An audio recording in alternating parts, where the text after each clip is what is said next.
Section 1. You will hear a conversation between a customer and a booking officer at a theatre. First, you have some time to look at questions 1 to 4 on page 2.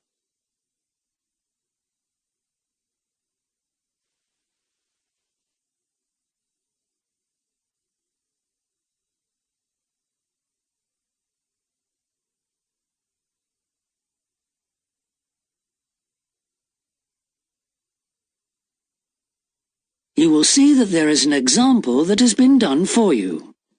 On this occasion only, the conversation relating to this will be played first. Hello, Theatre Royal Plymouth? Hello. I'd like to make a booking, please. Yes. What is it you want to see? The Imposter. Right. The man wants to see the imposter, so imposter has been written in the space. Now we shall begin. You should answer the questions as you listen, because you will not hear the recording a second time. Listen carefully and answer questions 1 to 4. Hello, Theatre Royal Plymouth? Hello. I'd like to make a booking, please. Yes. What is it you want to see? The Imposter. Right. And which day did you want to come? Friday the 25th. Just a moment and I'll check availability on the computer. Oh, sorry, we're fully booked for that performance. Oh dear. What about the following day then? The 26th? Yes, that's okay. We've got 2 performances on that day, one at 3:30 and one at 7. Which would you prefer?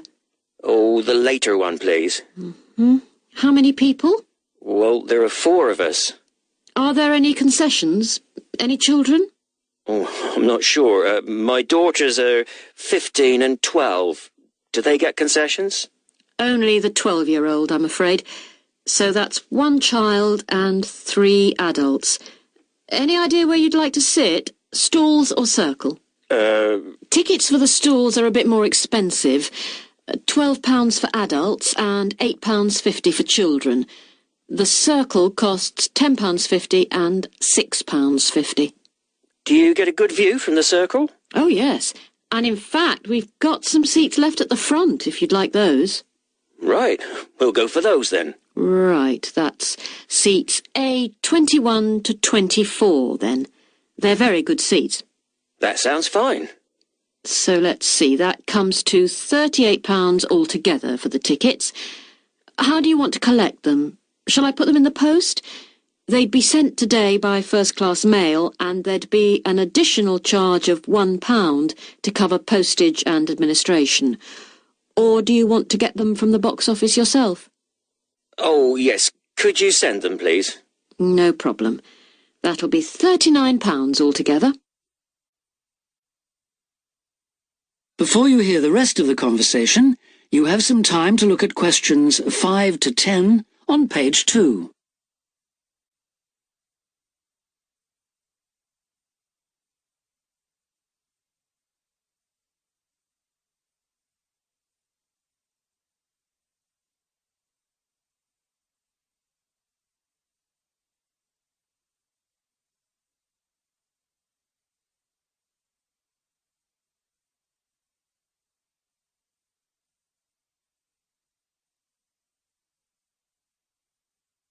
Now listen and answer questions 5 to 10.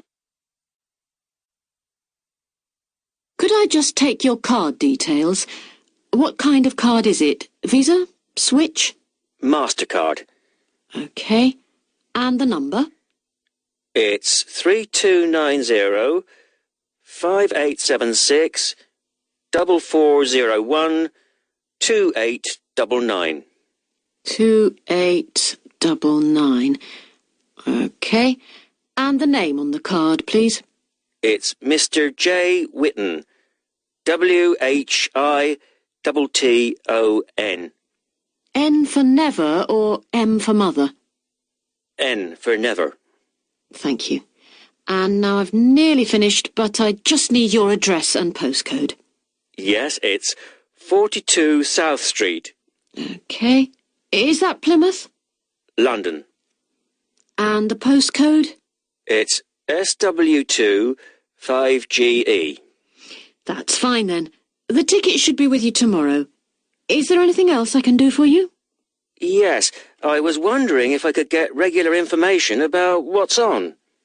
Certainly. I can just add your name to our mailing list. Would that be OK? That would be very good. Yes, please. Oh, and there is something else, sorry. One of our group is hard of hearing, and I've heard that you can supply special headphones. That's right. As long as you tell us in advance, we can always do that. I'll book those for you now, and you can just collect them from the box office before the show. Thanks very much for your help. No problem. Thank you for calling. Thank you. Bye. That is the end of Section 1. Section 2. You will hear the organizer of a rock festival talking to the exhibitors and performers at a planning meeting. First, you have some time to look at questions 11 to 17 on page 3.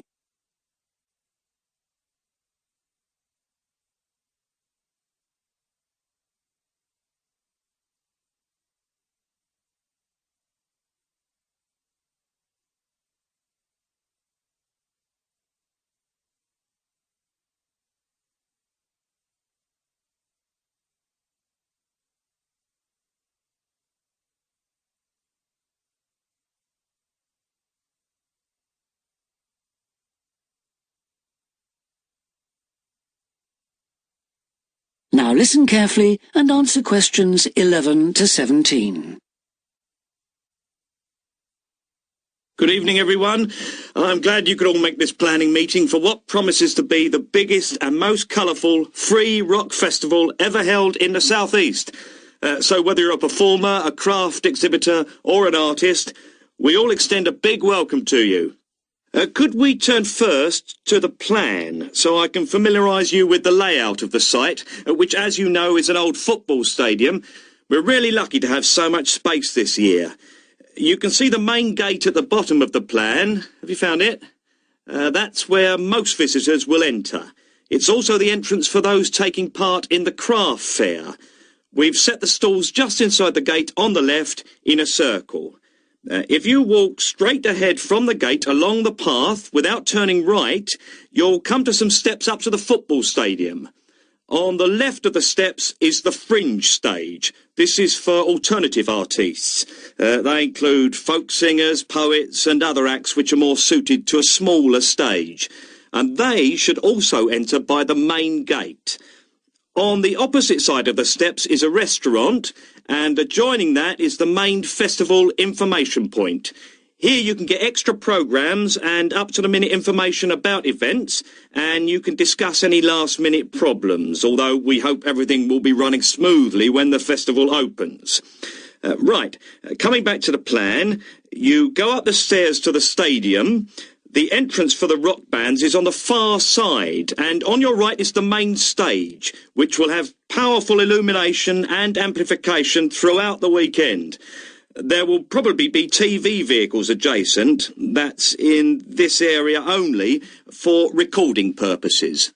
If you look at the outside of the plan, you can see a third gate for exhibitors, opening onto a side path. A little way down the path, before you get to the trees, is the building where the art exhibition's being housed. Then, finally, there's just one more building marked on your plan, quite near the main gate. It's divided into lock-up garages, so I hope you now feel quite familiar with the main festival area. Before you hear the rest of the talk, you have some time to look at questions 18 to 20 on page 4.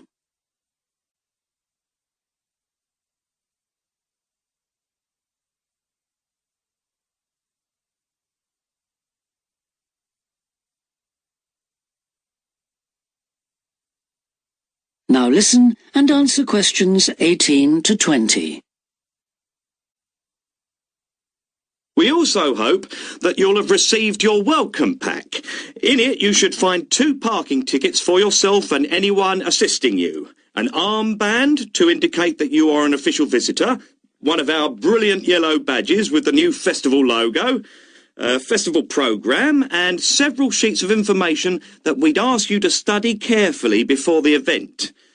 Please could you note that all setting up of stalls, displays and so on should be completed by 9:30 a.m. and that, unfortunately, we won't be able to allow any vehicles to enter the festival area after that time. Yeah, it's a big site, but even a few vehicles parked in the wrong place can block the paths. With crowds of people, and we are expecting several thousand, this can merely be a nuisance, but if there's an emergency and access for an ambulance is blocked, the situation will become not just annoying, but also dangerous. And don't forget, it could be your mother or your child who needs help. Several exhibitors and craftspeople have asked us if any provision can be made for overnight storage of tables, chairs and display items, rather than having to take them home and bring them again. We're pleased to say that a limited amount of space has been made available in the building near the main gate. You'll be issued with a yellow ticket to reclaim your property, similar to the red parking tickets, so do check you bring the right one. But please understand that this is entirely at your own risk, as we can take no responsibility for items lost or damaged. I think that's all I have to say at this point, but thank you all for your attention. That is the end of Section 2. Section 3. You will hear a discussion between a business student called Marco and his personal tutor about the courses that Marco should take. First, you have some time to look at questions 21 to 23 on page 5.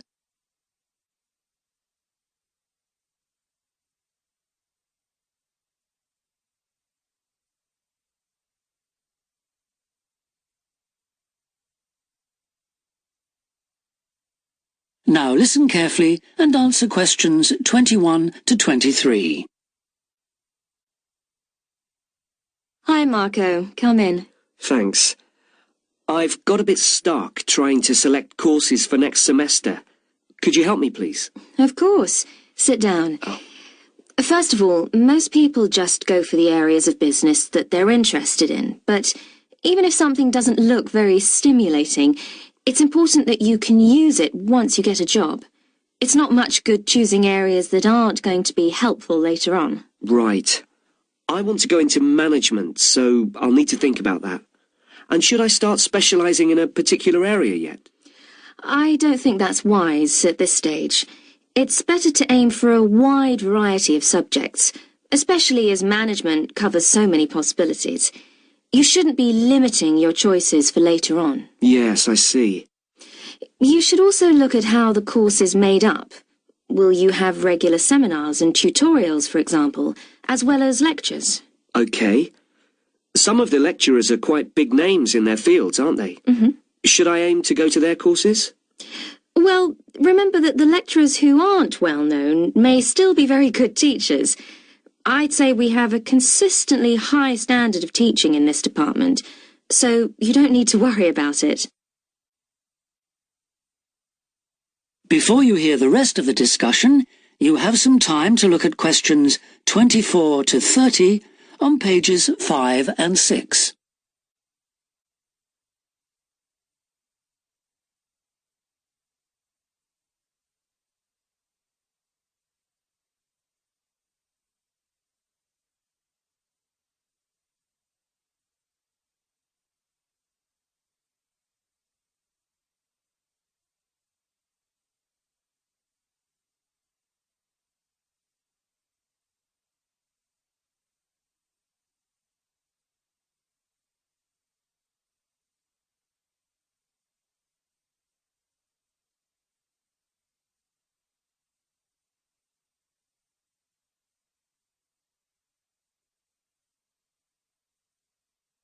Now listen and answer questions 24 to 30. Good. Well, that's a great help. Now, last time we met, you mentioned doing team management, didn't you? That's right. I'm still quite keen on the idea. Mm-hmm. The trouble is that because of changes in the content of various courses, Team management overlaps with the Introduction to Management course you took in your first year. So what you learned from it would be too little for the amount of time you'd have to spend on it. I'll drop that idea then. Have you had a chance to look at the outline I wrote for my finance dissertation? I left it in your pigeonhole last week. Yes. Why exactly do you want to write a dissertation instead of taking the finance modules? It'll be pretty demanding. Well, I'm quite prepared to do the extra work because I'm keen to investigate something in depth, instead of just skating across the surface. I realise that a broader knowledge base may be more useful to my career, but I'm really keen to do this. Right. Well, I had a quick look through your outline, and the first thing that struck me was that you'll have to be careful how you set about it, as the way you've organised it seems unnecessarily complex. The data that you want to collect and analyse is potentially valuable, but you'll need to narrow down the subject matter to make the whole thing manageable. Okay. I'll have another look at it. I was talking to Professor Briggs about it yesterday, and I got some more ideas then. For part of the dissertation, I was thinking of trying to persuade finance managers from 3 or 4 companies to let me ask them about their company finances. If not, I think I'll have to change to another topic. Well, go ahead then. I could give you some names. Thanks. Now, let's talk about practicalities. Your dissertation must be finalised by the end of May, so you should aim to finish the first draft by the end of March. Is that feasible? Yes, it shouldn't be a problem. I'll need to register for the dissertation, won't I? Is that with the Registrar's Department? No, it's internal to this department, so you just need to let the secretary know. Do that as soon as you're sure you're going to write the dissertation. Okay. Then, to analyse your statistics, you're going to need some suitable software. If I were you, I'd drop into the computer office and ask them for a copy. Right. So, if I revise my outline, can I... That is the end of Section 3. Section 4. You will hear a talk about a research project on the tiger shark. First, you have some time to look at questions 31 to 40 on pages 7 and 8.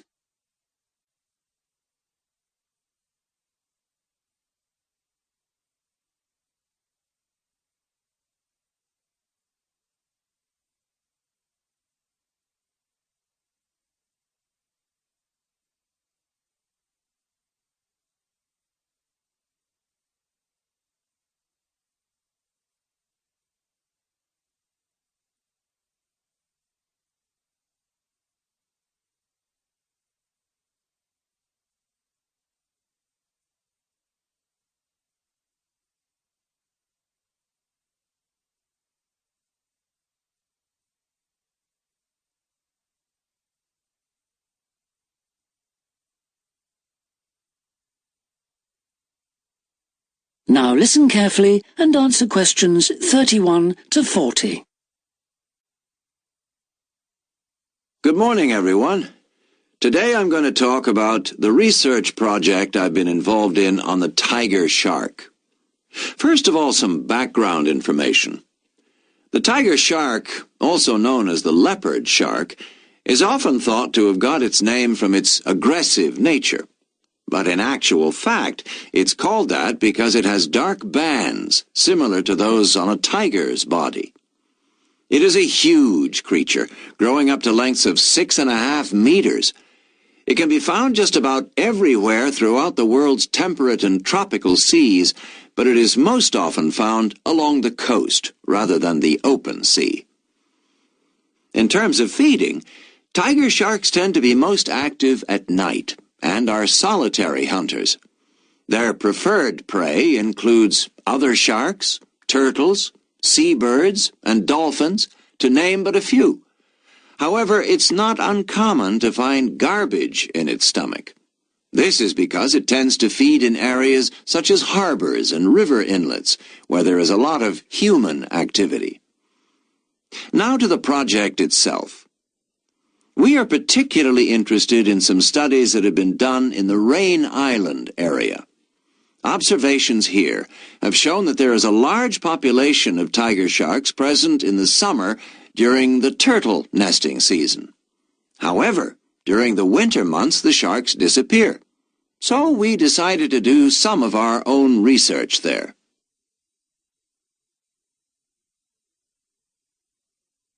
The first step was to tag a number of sharks so that we could follow their movements. To do this, we first needed to catch the sharks. Early in the morning, we baited lines with large bits of fish and set them in place. These lines were then checked every 3 or 4 hours. If no sharks were caught, the baits were replaced. Once a shark had been caught on one of the baited hooks, it was pulled in close to the boat and secured so that we could carry out a number of brief activities to aid our research.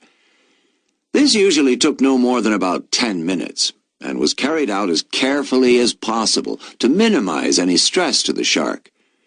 Each of the tiger sharks that we caught was measured and fitted with an identification tag, and also a small amount of tissue was taken for genetic studies. For some larger sharks over 3 meters long, we also inserted into the belly a special acoustic tag capable of sending satellite signals, while on other large sharks we attached a camera to the dorsal fin to enable us to study the behavior and habitat use of the sharks. After this, the shark was released, and we were able to follow its movements. So what was the purpose of all this tagging?